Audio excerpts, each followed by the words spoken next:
Labas. Žinote pagal zodiako ženklą ir jeigu esate dvyniai, vėžys, šaulys, jautis, avinas arba liūtas, pasilikit su manimi, jeigu savo ženklo čia nerandat, keliaukite į mano profilį ir kitas paskelbtas video bus jūsų. Tai pažiūrim, apie ką šiandien jūsų žinutė, ką galiu papasakoti. Taip, ką mes turime: atgimimas, žynys ir lazdų riteris.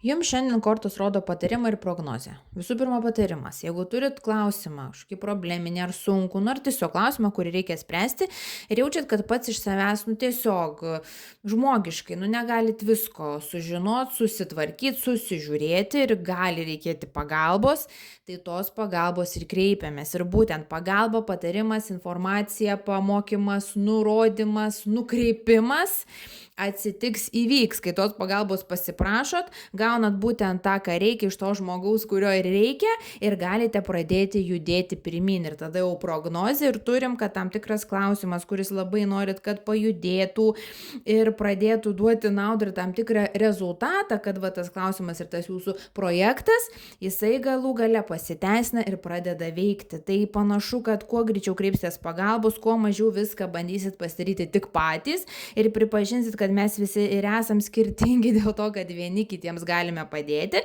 tuo greičiau pajudės taip jūsų trokštamas tikslas. Tai pirmyn, ačiū, kad esat, primenu, dėl asmeninių konsultacijų galite kreiptis elektroniniu paštu. Kol kas tiek, iki.